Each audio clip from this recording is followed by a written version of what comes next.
Today we're going to talk about empty products. I'm still adhering to my new way of organizing these videos, which is compartmentalizing them into categories. Today is body care and hair care empties. I thought that that was kind of a nice pairing. And then I have kind of like lifestyle empties, and then if you would believe it, I am amassing a relatively ample collection of makeup empties, which is like the most exciting empty of all time.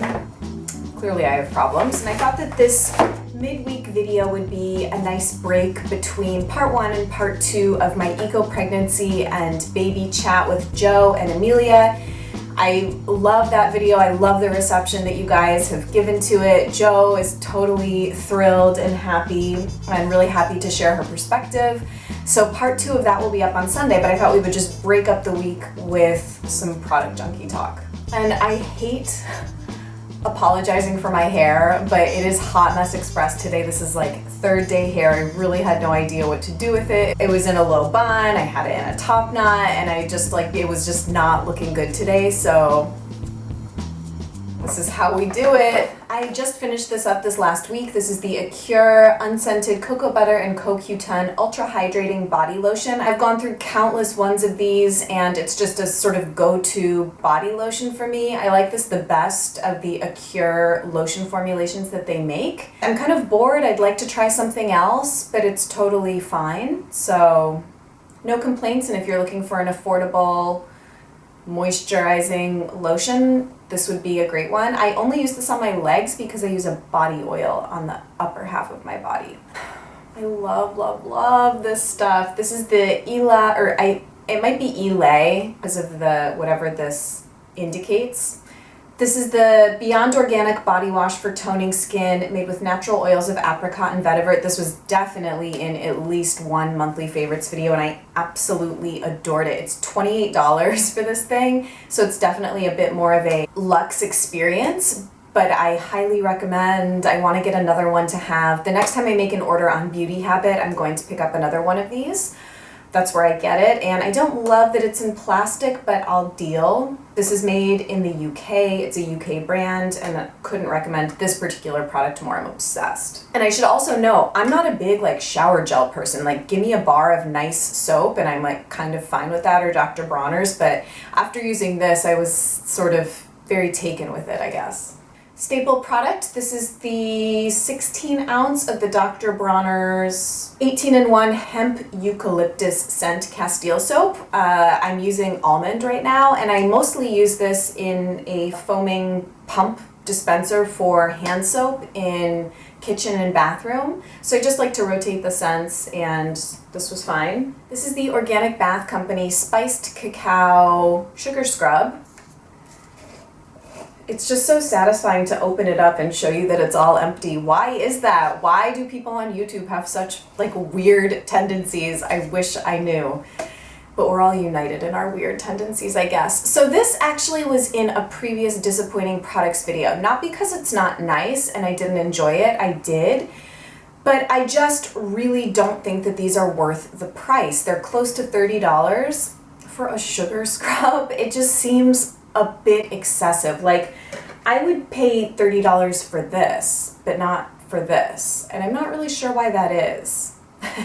Maybe just personal preference, but I also found that this just made my shower really dirty. I'm using the Giovanni Hot Chocolate Sugar Scrub right now, and I'm not finding that that makes my shower dirty, so that was kind of another downside to this. It did smell really incredible, and kind of like a Mexican chocolate cookie.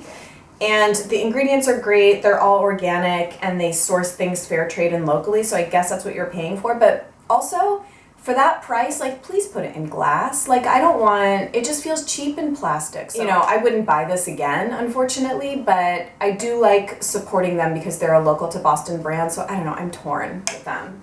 This is the Rachel's Plan B body oil for normal to dry skin.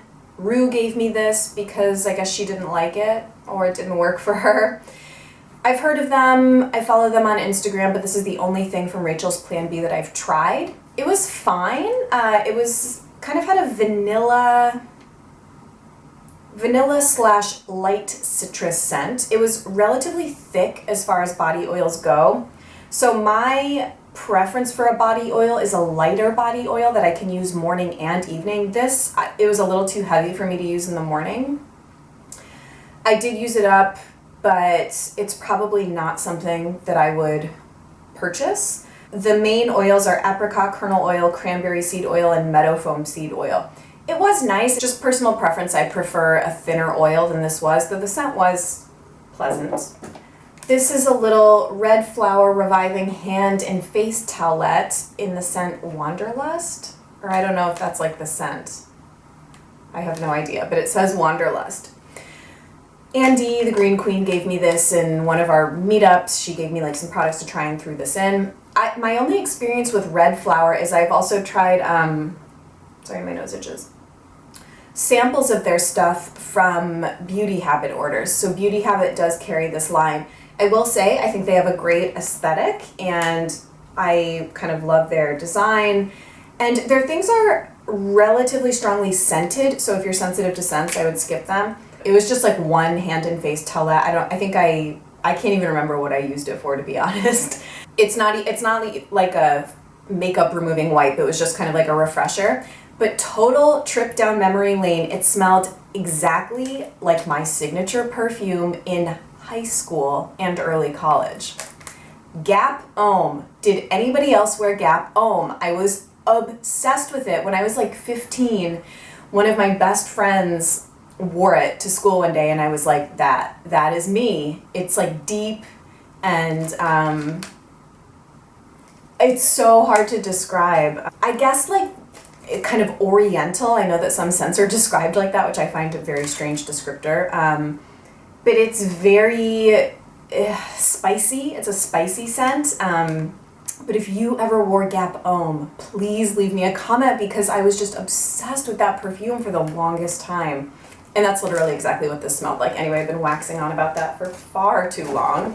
Okay, not a green product, but I'll mention it nonetheless. This is the Toka Body Exfoliator in Julietta.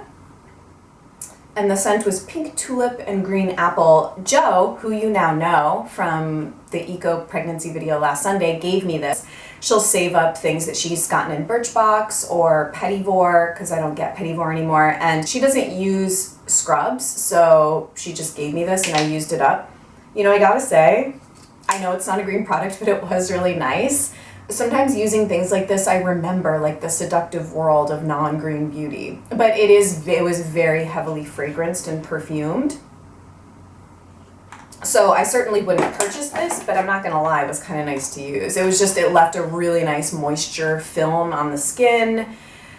And I actually have had a Toka perfume in my life before. I used to have Toka Stella. I actually gave it to my sister, I think. Two Osmia Organics soap samples that I had picked up. This is actually one I picked up and one came as a sample that they selected for me.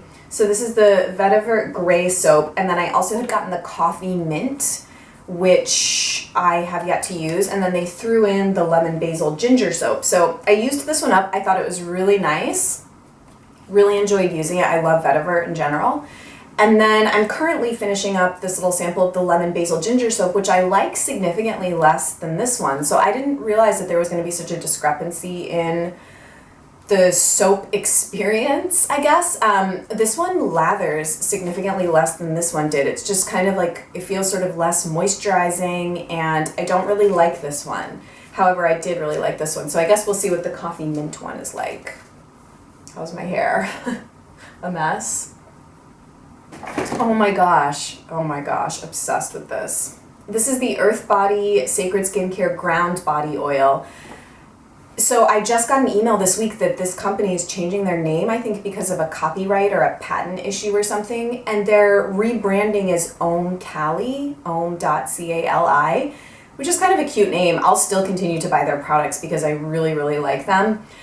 I had gotten a sample of the Earth Body Sacred Skincare Dream Body Oil in a Pettivore box and really enjoyed it, and I am so obsessed with their masks, like their powdered masks that you mix with like honey and water, the Brighton one in particular. So I got this on the Pettivore shop. Initially I wasn't like super nuts about the scent, and to be honest, I'm not sure I would purchase this particular scent again, Ground.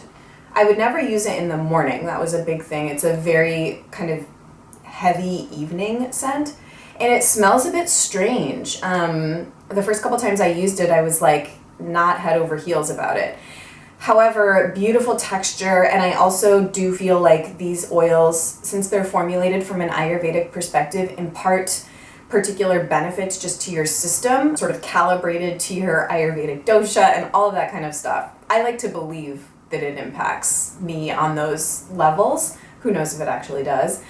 But if you've tried any of the other scents of the Earth Body, Sacred Skincare Now, Om Kali body oils, please let me know, because I would like to pick up another one. And actually, you can't get these on Pettivore anymore, so I would have to order directly from the company's website, which I might do. This is actually not empty, but I am tossing it. It's the Kiss My Face 50 SPF 50 Sport Sunscreen, broad spectrum clear spray. I wasn't overly impressed with this. This is like 4 or 5 years old, which is why I'm tossing it. I like to sort of get a new body SPF every year, just because I'm extremely paranoid about being in the sun. I already have like, not significant, but I definitely have sun damage from when I burned when I was younger, and it like really upsets me. One of my biggest regrets in life is getting those bad burns when I was a kid, along with being on hormonal birth control for as long as I was, which is a story for another day, but I didn't really love this. I'm currently using, actually I'll show you the body sunscreen that I currently have. So this is the one that I got this summer. It's the SPF 50 Bare Republic Natural Mineral Sunscreen Sport by Kula, and I got this at Target, so I didn't know that Target carries Kula products, or actually I guess must be a subsidiary of Kula, Bare Republic, but anyway. This is what I'm using, and I thought that I would like the spray better, but this one I just didn't really like. I also didn't really think it was super effective. I did get a slight burn on my legs one time from using this. So yeah, I don't recommend this one. This one I do really like, and I do feel is good protection. I'm trying to go to the Virgin Islands in March for a music festival, so I will definitely be taking this with me. And yeah, one more little body thing. This is the MSC Skincare and Home Grapefruit and Spearmint Organic Sugar Scrub. Like, first of all, I feel like you made this label on your laser printer at home, so I'm not super down with that. This came in a Pettivore box, and first of all, like, really, you're gonna give me a sugar scrub in that size? This was like one use, maybe two. I think I probably used it twice. The scent was nice. I like the combination of mint and citrus. It's very refreshing. Nothing special. This brand holds very little appeal to me, and I wouldn't really seek out anything else. If you've had a different experience with MSC Skincare and Home, please do let me know though. Okay, these last things are all hair products. First is a little sample of the Inner Sense Pure Harmony shampoo. Andy the Green Queen gave me this, I think along with the little wipe that I mentioned, that they were all in the same exchange. Loved this. It was like love at first use, and she has since given me a sort of more deluxe sample size of the same shampoo, and I'm still continuing to really like it. Probably my favorite shampoo find of 2015. As I think about it, because I am starting to plan my 2015 beauty favorites, and I think that this will make it in, because I think it works exceptionally well for me. But again, everybody's hair is just so different. Everybody's everything is so different, it seems. But absolutely love this. Very comparable to the Wonder Seed shampoo for me, which actually I have an empty one here to show you as well. This is probably the closest thing I have to a holy grail eco-friendly shampoo. So it's the Wonder Seed Virgin Hemp Seed Oil shampoo in the scent Sweet Orange. I already have another one of these in my shower. I will literally never be without this. It is just phenomenal for me. I gave Rue a sample, and she was like, it made my hair feel like straw. And I was like, who are you? I don't know. It baffles me how products can just perform so differently on people. But it cleanses my hair so thoroughly, but leaves my hair with texture. It doesn't leave my hair too fluffy. My hair looks great styled after I've used this. I just really like it. I also like the accompanying conditioner, but I go through shampoos much more quickly than conditioners, so Can't recommend enough, and also this Inner Sense Pure Harmony. So these are both fantastic for me. I do have a conditioner. This is the Josh Rosebrook Deep Nourishing Conditioner. So this was the formulation he had before the Balance line, which just came out not that long ago, and also was in November's Beauty Heroes box. And I did really, really enjoy this conditioner. And I'm also really enjoying the Balance conditioner as well. Both shampoos though, the Nourishing shampoo and the Balance shampoo, are not my favorite. They just don't perform that well on me. Talked about this many times, and it's just a complicated shampoo for me. But the conditioner is great. It leaves my hair very soft, kind of fluffy. It's more of a during the week hair product for me. This is like so strange, but it's very sort of like beauty product junkie behavior. I have shampoos that I will use during the week and conditioners, and then I will have shampoos and conditioners that I use on Thursday, Friday, Saturday nights when I'm going out because I'm a weirdo. But yeah, this is more of a during the week product for me, but I did really like it. And then I finished up this John Masters Organics Scalp Deep Scalp Follicle Treatment and Volumizer for thinning hair. This is actually the second one of these I've gone through. My hair isn't thinning per se, although I always do wish I had more of it. And I'm considering tape-in hair extensions a la MMNL or Nikki Blackketter, but I don't know if I'll actually do it. I already have clip-in extensions, I just don't wear them regularly unless I'm doing like a big updo. But anyway, I got this because years ago, maybe 2 or 3 years ago now, I read a blog post on My Lucite Dreams. I don't know if you guys follow that. I think she's just a blogger. Taylor, I think is her name. But she's kind of one of these, she's not even really 80-20. I'd say she used to be anyway, 50-50 eco-inclined and 50% still conventional beauty products. But she had done a review on this and actually had given it a pretty glowing review and said that her hair condition had improved with using it. I'm not sure I really noticed much of that, but I do kind of like to have a scalp treatment. Well, I like to have multiple scalp treatments. I like to have kind of a pre-wash, you can sleep in it, sort of oil scalp treatment. And then I like to have one that I can use after I get out of the shower and my hair is clean. That's what this does. It doesn't leave any kind of residue in the hair. It's kind of like a toner for your scalp almost. I'm currently using a Holistic Science Company face toner that Aideen had sent me that didn't work for her face, nor did it work for mine, but it works very well as a scalp tonic. It actually makes your scalp kind of tingle, I think because it has like spearmint or mint essential oil and witch hazel, and it's just quite nice. So that's what I'm using now. But I would recommend this if you're in the market for kind of a post-shower clean hair scalp conditioner toner type of product. I hope you guys enjoyed hearing about those empty body care and hair care products. I love doing my empties videos like this because it feels so manageable. This will still probably be a 20-minute video because that is my MO, but I hope you enjoyed the detail and kind of more in-depth product experiences that I shared. Please do let me know if you have any questions, and please come back here on Sunday to see part 2 of my eco-pregnancy and baby conversation with Jo and Emilia. Thank you guys as always so much for watching. Give this video a thumbs up if you liked it, and feel free to subscribe to my channel. If you'd like to keep up with my videos, I feel like a talk show host right now. I'll have all the products listed below, and that's it. I'll see you guys on Sunday. Bye.